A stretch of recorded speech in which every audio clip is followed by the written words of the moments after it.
Good Friday శుభ సందర్భముగా మరి దైవజనులకు కూడి ఉన్నటువంటి సంఘ పెద్దలకు విశ్వాసులందరూ కూడా ప్రభు నామంలో నా యొక్క గుడ్ ఫ్రైడే శుభాకాంక్షలు తెలియజేస్తున్నాను.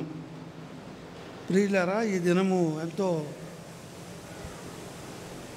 మంచి దినము. మరి ఈ దినాన్ని దాదాపు 236 దేశాల్లో మరి ఎంతో పండగగా వారు చేసుకుంటారు. మరి అట్టి తరుణాన్ని మనకు కూడా దేవుడు అనుగ్రహించాడు. అందును బట్టి దేవునికి వందనాలు.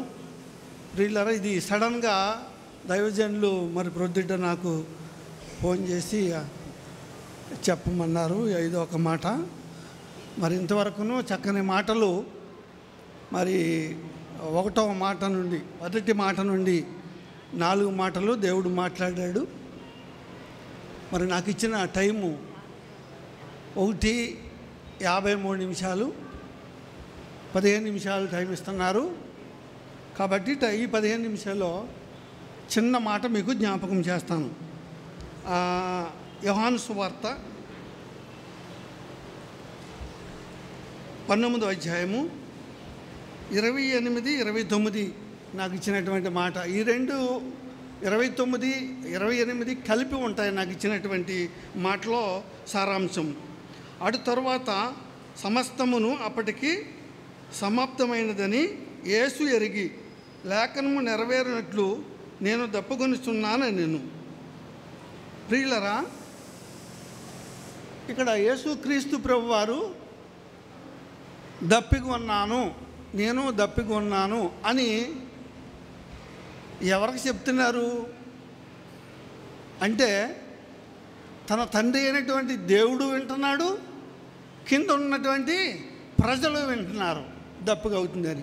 అసలు ఆయన ఏం పని చేశాడని దప్పుగా అయింది మనం క్వశ్చన్ వేసుకోవాలి. ఆయన చేసే పని ఏంటి, ఆయనకి దప్పుగా అవుతామేంటి అని మనం అర్థం చేసుకుంటే, ప్రియులరా, ఆయన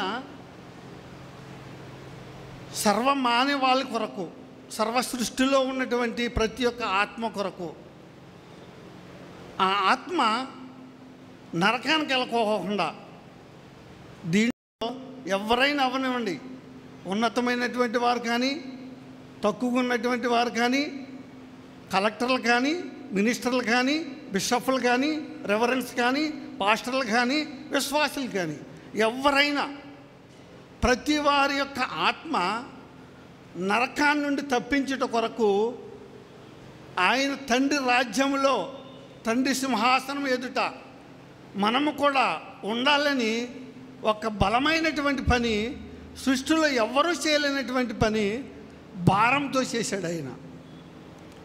ఆ భారం కొరకు ఆయనకి దాహం అయింది. అటువంటి పని సృష్టిలో ఎవరూ చేయలేదు. మనం బీజు నుండి ఇక్కడికి వచ్చేటప్పటికి నాకు దాహం అయ్యి అది బాటలు కొనేసుకున్నాను. ఈ దాహము వేరు, ఆయన దాహము వేరు. ప్రియులరా, ఇక్కడ ఒక మాట మనం చూద్దాం.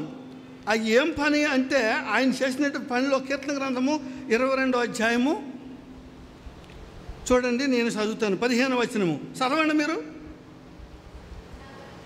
నా బలము ఎండిపోయి చిల్ల పెంకు వలె ఆయను, నా నాలుక నా దవడను అంటుకొని ఉన్నది. నీవు నన్ను ప్రేతల భూమిలో పడవేసి ఉన్నావు. చాలమ్మా, ఆయన చేసినటువంటి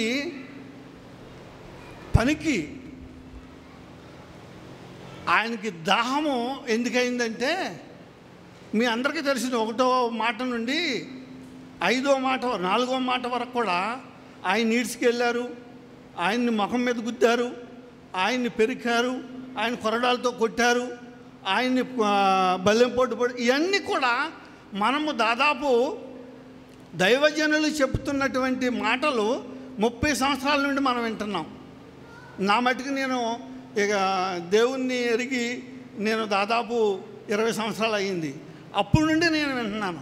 మీరు కూడా నాకంటే సీనియర్స్ అవ్వచ్చు, మీరు కూడా వింటున్నారు. ఏమని, ఆయన మన కొరకు చనిపోయాడు, మన కొరకు, మన పాప భారం కొరకు అంత ఆయన మీద వేసుకున్నాడు. యెషయా గ్రంథం 6వ అధ్యాయం ప్రకారంగా ఆయన భుజాల మీద వేసుకున్నాడు. దాని కొరకు ఆయన దాహమైంది అని మనము రకరకాలైనటువంటి కోణాల్లో రకరకాలైనటువంటి రీతిలుగా మనం చెప్పుకుంటూ వస్తూ ఉంటాం ప్రియులరా. ఇక్కడ మనం చూసినట్లయితే అక్కడ యూదులు యేసు ప్రభువాన్ని రూపమ్మగలిగినటువంటి యేసు ప్రభువాన్ని రూపము లేనివాడిగా చేసేశారు. ఆ యొక్క బలమైనటువంటి వ్యక్తిని బలహీనుడిగా చేసేశారు. అటువంటి మహానుభావుడిని ఆ యొక్క యూదులు అక్కడ ఉన్నటువంటి జనాంగము ఆయన్ని చిత్రహింసలు పెట్టి ఆయన్ని బలహీనుడిగా చేసేశారు. ఇక్కడ దావీదు మహారాజు చక్కని ఈ గ్రంథంలో మరి చక్కగా రాశారు. నా బలము ఎండిపోయి శిలపెంకు వలె ఆయను, నా నాలుక నా దవడ అంటుకొని ఉన్నది. ప్రియులారా, బాగా పనిచేసినప్పుడు మనకు కూడా మన నోరు ఆరికిపోతూ ఉంటుంది, మన దవడ ఎముకలు అంత పొడేరిపోయి ఉంటాయి.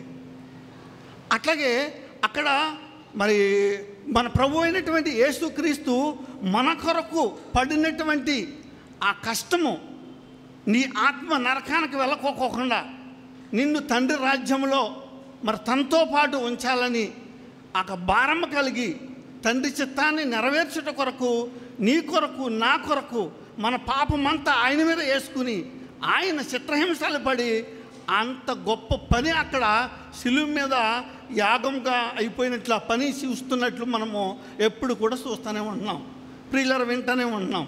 అయితే మనం చూసినట్లయితే ఇక్కడ ఆ పని నిమిత్తము ఇక్కడ ఒక పురుషుడు ఒక స్త్రీ గురించి మరి దేవుడు మనకి వ్రాయించి పెట్టాడు. చూడండి, యోహాను సువార్తలోనే ఉంటుంది. అది నాకు 4వ అధ్యాయము 7వ వచనము.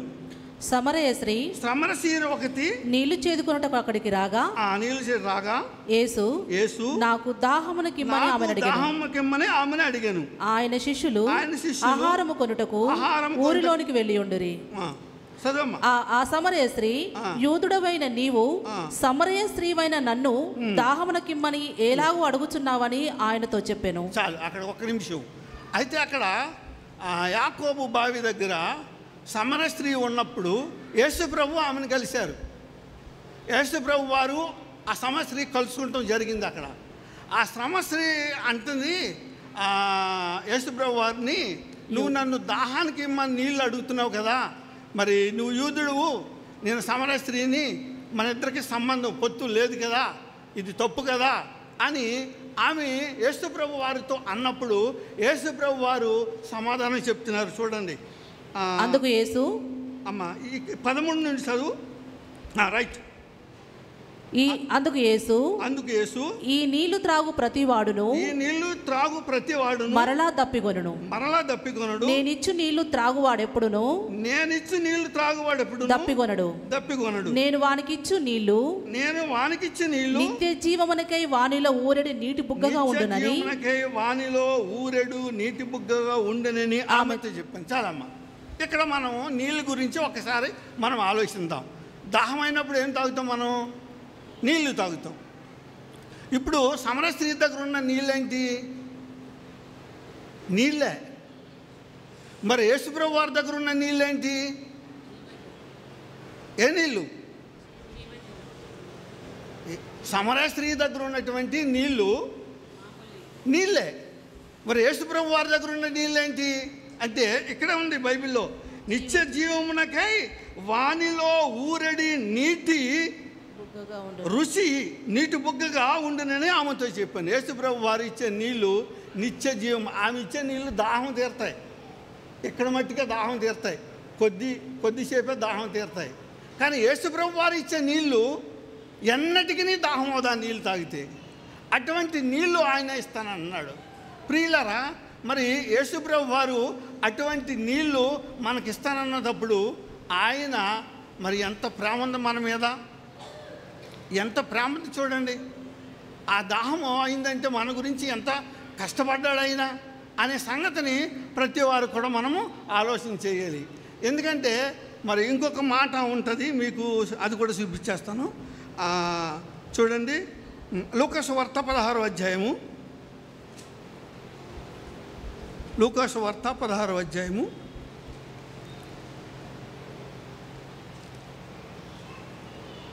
24వ వచనము. తండ్రివైన అబ్రహామా, నా యందు కనికరపడి తన వేలి క్రోనను నీళ్లలో ముంచి నా నాలుకను చల్లార్చుటకు లాజరును పంపుము. ఇక్కడ మరి ధనికుడు ఉన్నాడు, మరి ధనవంతుడు ఉన్నాడు, ధనము లేనటువంటి పేదవాడు ఉన్నాడు. ప్రియులరా, ధనవంతుడు ఎక్కడున్నాడు? ఇప్పుడు పాతాళంలో ఉన్నాడు. అంటే వాడికి మండిపోతుంది, మంట, వేడి. ఆ వేడిలో, ఆ మంటలో ఆయనకి ఏమవుతుంది? వేడిలో ఉంటే మనకేమవుతుందండి? దాహం వస్తుంది. అయితే దాన్ని చూసి తండ్రి అయినటువంటి అబ్రహాము అని అడుగుతున్నాడు. తండ్రి అయినటువంటి అబ్రహామా, నా యందు కనికరపడి తన వేలి కొనను నీళ్లలో ఉంచి నా నాలుకను చల్లార్చుటకు లాజరును పంపుము. చాలు, తన నాలుకను చల్లార్చమని అడుగుతున్నాడు. అంటే ప్రియులరా, తన ఇష్టం వచ్చినటువంటి జీవితాన్ని లోకంలో జీవించాడు కాబట్టి అతనికి మంచేదో చెడ్డేదో తెలియలేదు కాబట్టి అతనికి దాహం అనేది అవ్వలేదు. కానీ మన దాహాన్ని గ్రహించి, మన దాహాన్ని అర్థం చేసుకుని, తండ్రి అయినటువంటి దేవుడు తన ప్రియకుమారుని భూలోకానికి పంపించి మన దాహము తీర్చుట కొరకు శిలువ మీద ఆయన రక్తము కార్చి ప్రాణాన్ని త్యాగముగా పెట్టినట్లుగా మనకు బైబిల్ తేటగా చెప్తుంది ప్రియులారా. కాబట్టి బైబిల్ని మనము కొద్ది క్షుణ్ణంగా అర్థం చేసుకోవాలి. బైబిల్ని అర్థం చేసుకున్నప్పుడు మరి యేసు ప్రభు వారు మరి మొదటిగా క్షమించమని, తర్వాత రెండవది మరి ఆయన రాజ్యంలో జ్ఞాపకం చేసుకోమని, మూడవది తల్లి ప్రేమను, నాలుగవది దేవాదేవ, ఐదవది మరి దాహము. ఇవన్నీ కూడా క్షుణ్ణంగా మనం అర్థం చేసుకున్నట్లయితే ఒకదానికి ఒకటి లింకప్గా ఉంటుంది. ఇది అర్థమైతే బిర్యానీ తింటే ఎంత రుచికరంగా ఉంటుందో అట్లాగా ఈ 7 మాటల్ని కొంచెం అర్థం చేసుకుంటే దానికంటే మధురంగా ఉంటుంది. అంటే బిర్యానీ కంటే మధురంగా ఉంటుంది. అటువంటి మాటల్ని మనము వింటాకి వేగిరపడం. ఒక భక్తుడు అన్నాడు, నేను జిఆర్ లారన్ గారు బుక్ చదివేటప్పుడు ఒక భక్తుడు దాంట్లో రాశాడు.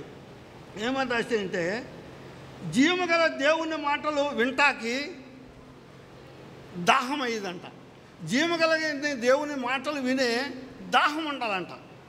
ఒక క్రైస్తవుడికి కానీ క్రైస్తవురాలకు కానీ జీవము కలిగిన దేవుని మాటలు వినుటకు దాహము కలిగి ఉండాలంట. రెండవది ఏం రాశాడంటే, ఆయన విశ్వాసంలో ప్రార్థించుటకు దాహం కలిగి ఉండాలంట.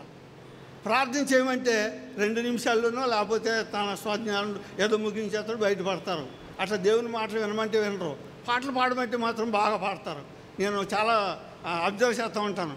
పాటలకి టైం ఇస్తారు కానీ దేవుని జీవము కలిగిన మాటలకి టైం ఇవ్వరు.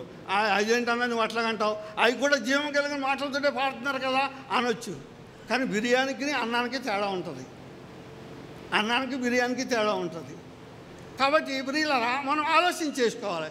మూడవదిగా ఏంటంటే, వాక్యము చదివే దాహం ఉండాలంట మానవుడికి. అంటే క్రైస్తవుడికి వాక్యము చదివే దాహం ఉండాలంట. నాలుగవది, దేవుని సన్నిధిలో గడిపే దాహం ఉండాలంట. అందుకని దావీదు అంటున్నాడు, నేను వాక్యమును ధ్యానించుటకు తృష్ణ కొని ఉన్నాను, దాహము కలిగి ఉన్నాను, వేగిరపడి ఉన్నాను, పరిగెత్తుటకు సిద్ధముగా ఉన్నాను అని దావీదు ఛాలెంజ్ చేస్తున్నాడు. మరి నువ్వు నేను క్రైస్తవుడిగా ఉంటున్నాం, మరి గుడ్ ఫ్రైడేలు ఎన్నో వెళ్ళిపోతున్నాయి మన మీద నుంచి. మరి ఇటువంటి దాహం కలిగి మనం ఉంటున్నామా అని పరిశీలన చేసుకోవాలి. తర్వాత ఇంకో మాట కూడా చెప్పాడు ఆయన, దేవుని పని చేయుటలో దాహం కలిగి ఉండాలంట. సంఘంలో పని కానీ, కుటుంబంలో పని కానీ, మరి క్రైస్తవ మీటింగుల్లో పని కానీ, ఒక పని చేయుట కొరకు దాహం కలిగి ఉండాలంట. ఆ దాహం కలిగి ఉన్నప్పుడు నీలో దేవుని ఆత్మ రేగుతూ ఉంటుంది. అట్లా ఇంకో మాట చెప్పాడు, పరిశుద్ధ హృదయం కలిగి కలమోసము లేని మనసుతో నీవు భూలోకములో జీవించాలంట. ఇటువంటి 6 సెంటెన్సులు చెప్పాడు. ఈ 6 క్రైస్తవులు కలిగి ఉండాలంట. క్రైస్తవ స్త్రీలు కానీ క్రైస్తవ పురుషులు కానీ ఇవి కలిగినప్పుడు వాళ్ళకి సామెత గ్రంథం 15లో ఉంటుంది, బుద్ధి గల వాడు పరమునకు పోవు జీవ మార్గంలో ప్రయాణము చేస్తాడంట. అంటే దేవుడు ఈ 6 ఎవరైతే కలిగి ఉంటారో వాళ్ళకి పరలోక జ్ఞానాన్ని దేవుడు అనుగ్రహిస్తాడంట. అప్పుడు వారు భూలోకం నుండి పరలోకానికి ఏ విధముగా వెళ్ళాలో, ఆ ఎత్తబడిన గుంపులు ఏ విధముగా ఎగురుతాకి కావాల్సినటువంటి బలం కావాలో తెలుసుకునే కొరకు స్త్రీలు కానీ పురుషులు కానీ ప్రయత్నం చేస్తారంట. ఇక్కడ మరి యేసుక్రీస్తు ప్రభు వారు మన దాహాన్ని గుర్తెరిగి, మనల్ని గుర్తెరిగి, మనం తండ్రి రాజ్యంలో ఆయనతో పాటు ఉండాలని ఆయన దాహం కలిగి ఉన్నట్లుగా బైబిల్ చెప్తుంది. దేవుడు ఇచ్చిన మాటల్ని ఆశీర్వదించి దీవించునుగాక. దప్పిగోనుచున్నానటంచు చెప్పితివి గదా, ఇప్పగిది నీ బా